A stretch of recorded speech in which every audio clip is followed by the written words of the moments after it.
white cloaks in right? Have you ever wanted to see what Lord of the Rings would look like if it were produced by retarded theater kids who didn't understand basic things like character development, setup and payoff, and elementary school level battlefield tactics? Me neither.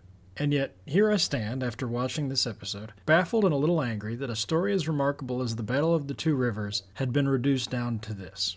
The episode starts with a shot of the two rivers, which seems to have grown a giant fucking mountain in between seasons, making approach from the rear of the village impossible. We're 1 second into this episode, and they've already broken their continuity. The Two Rivers and their amazing gender and racially diverse commune is preparing for war. They've had an impossibly productive afternoon, having managed to build walled fortifications, a command tower, and a bunch of barricades, as well as swords, shields, and spears in quantity enough to arm the entire village. Does this make any sense? Absolutely not. But it also didn't make any sense that they were just planning to lay down and take it before this idiot arrived, so it's almost like multiplying two negative numbers together.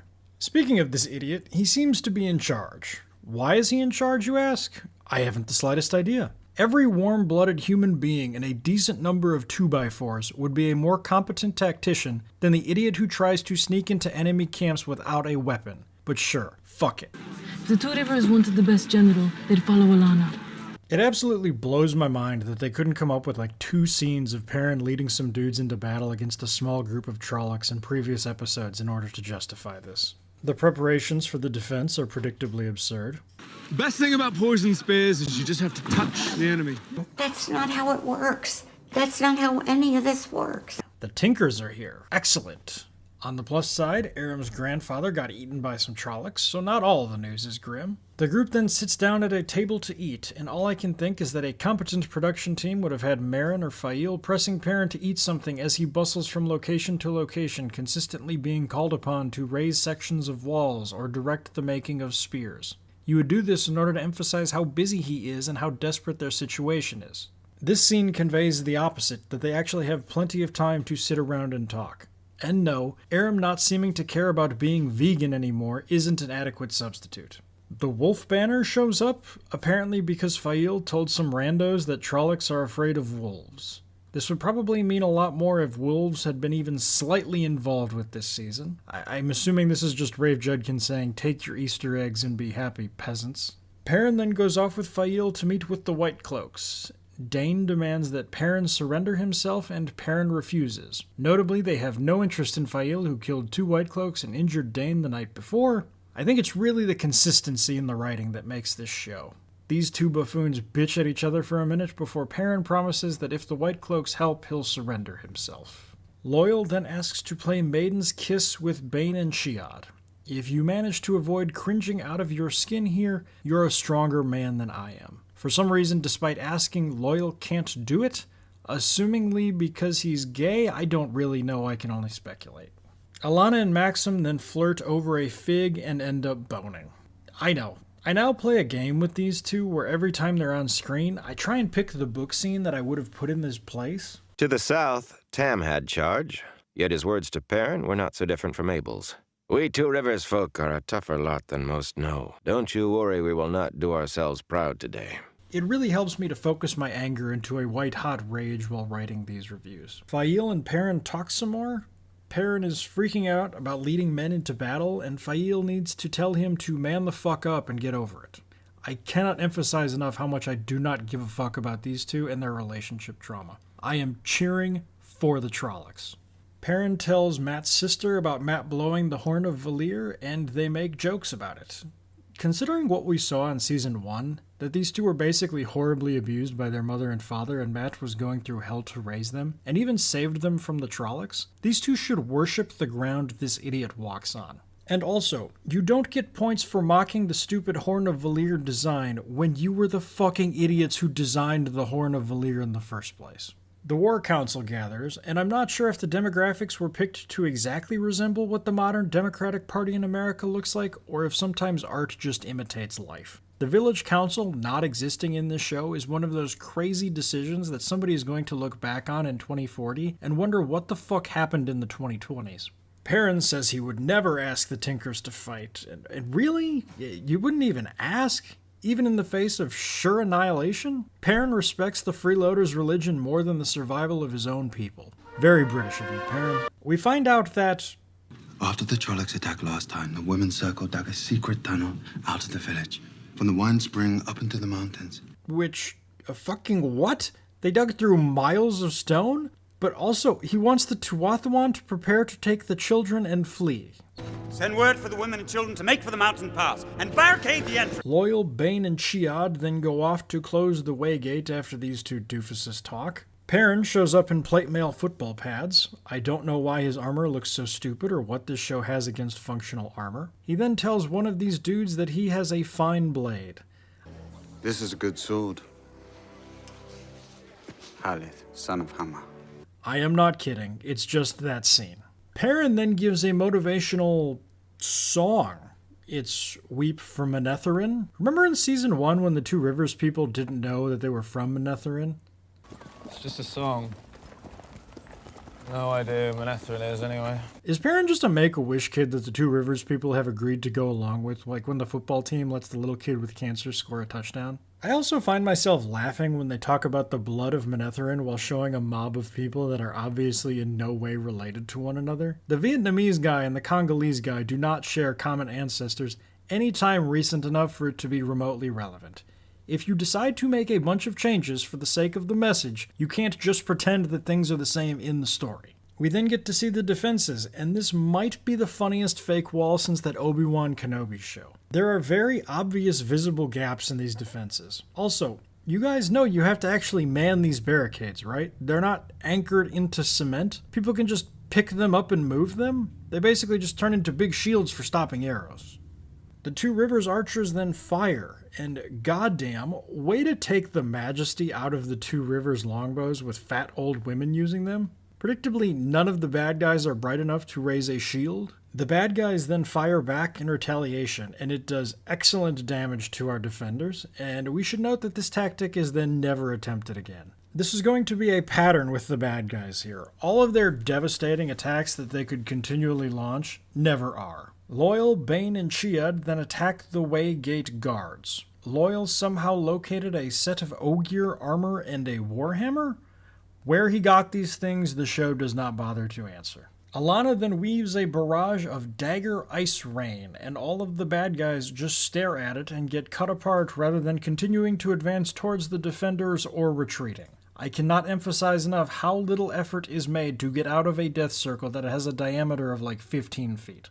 Had they just continued casually striding forward, they would have been just fine. Perrin and Fail then go back to the village to check on something when Alana gets shot with the world's biggest arrow. Where did it come from? Who shot it? Surely there will be devastating consequences stemming from a group of talented assassins managing to slip behind your lines to target your leadership. Literally none of these questions are answered, and it has no more impact on the plot. It's just a convenient way for Alana to be taken out of the fight.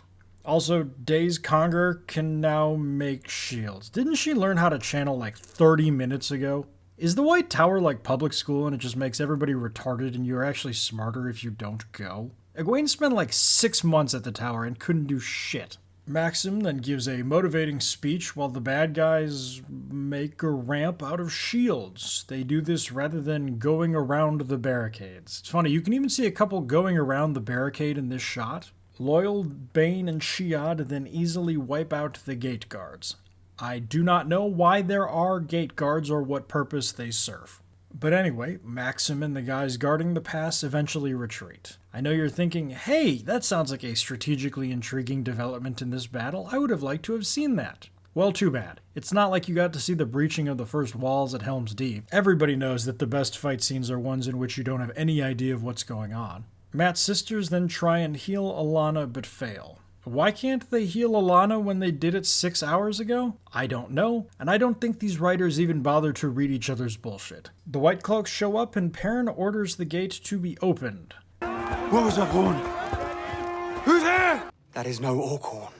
They have seemingly random discussions about the lack of bodies at the pass. I'm absolutely baffled at the relevance this has to the proceedings. If there was a bunch of Trolloc bodies at the pass, does it change a single thing about what's about to happen? I don't believe it does. Perrin then sees Padan Fain riding in. I've made fun of the good guys plenty for terrible tactics this episode, but the villains also deserve an immense amount of ridicule. Somehow Fane has thousands of Trollocs waiting to be called upon, but he's left them somewhere in the ways maybe, but not anywhere relevant for no specific reason at all. He also just gallops into town letting Perrin see him and giving away the ambush. If Fane isn't an idiot, his traitorous White Cloaks get into position and easily backstab everybody for an easy win. Everybody in this show is retarded. The Women's Circle then does the haka. I know you're probably thinking to yourself, wait, aren't the front lines already jammed full of women fighting? What on earth makes the Women's Circle different? I have no idea. Neither does the show. More fighting ensues. Rather than using pikes to defend the barricades, people are standing on them. Don't ask me, I didn't direct this shit. The Tinkers then take off with the children, and they escape. But oh no, a random Trolloc whose CGI hints at him having escaped from my Nintendo 64 Crash Bandicoot game is out roaming the woods for no reason at all. For some reason that defies both rational sense and every rule of writing, a random sword is lying on the ground right next to Aram, and he picks it up. He then kind of stabs the Trolloc in the hip, and it immediately dies. Aram's grandmother is sad, just like Lewin's mother. Do you get it, guys? This show's ability to fuck up important character moments will never be rivaled. In the books, Aram didn't stumble blindly into leaving the Way of the Leaf. He did this intentionally after realizing the ideology is retarded and was responsible for his grandfather's death. If the rule you followed brought you to this, of what use was the rule? Why bother with the bullshit about the fucking vegan stew if his choice was basically a complete accident? Hell, why bother with Aram in the first place? This seems like an extremely easy cut to make given limited screen time. Eventually, Valda decides to come after Alana, who has been left outside on the ground for no reason I can discern. His attempts to kill her are interrupted by the Cawthon sisters, who proceed to power up Dragon Ball Z style and then set him on fire. This finally puts to rest the discussion of if men and even non-channelers can see weaves. They can. Valda dies, having completely frozen in the face of a channeler. He was a terrible fucking villain. Also, I know I keep asking this question, but it keeps becoming relevant. What is the purpose of the White Tower? In the last 15 minutes, I've seen an untrained channeler make a shield and set somebody on fire. Loyal then runs into the ways and starts pounding on shit for no fucking reason. Eventually, he starts seeing torches and decides he needs to yell like King Kong and start pounding on the ground. This is obviously a reference to... You shall not pass! But like in an extremely racist way, and not even like a funny racist way, like in a... Poor kids are just as bright and just as talented as white kids. Kind of way. This causes the rocks to fall. Why? Obviously the rocks are held up by gravity-defying magic, so I don't know. That's just what the show decided was going to happen. Somehow this causes the Waygate to then explode like a bomb. And I know what you're thinking. Well, obviously, if the Waygate exploded, Bane and Chiot are dead, right? They're standing just outside the Waygate? Not so fast, midget! You see, right before the Waygate exploded, Bane and Chiot got tackled to the ground. Yes, both of them. And yes, at the exact same time. So the Waygate explosion killed all the people they were fighting, but not them. Yes, I'm serious. That is the actual explanation. Yes, this show is that retarded. But, not to bury the lead here, Loyal is now dead. I wish I gave a shit, but he's done fucking nothing for 3 seasons. Previous attempts by the show to kill him off have failed as he was resurrected between seasons. Apparently the show decided that the Ways no longer need an Ogier to navigate, and all character building conversations will take place with a love interest. So Loyal was functionally useless and it was time to ditch him. He now goes in peace, no longer to be bastardized by this hellish production.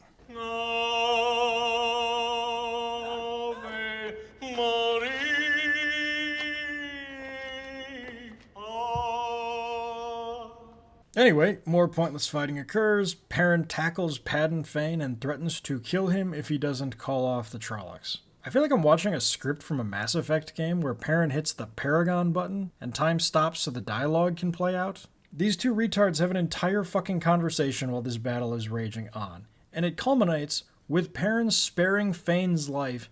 Move this man! And Fane being threatened into ordering all of his Trollocs to retreat.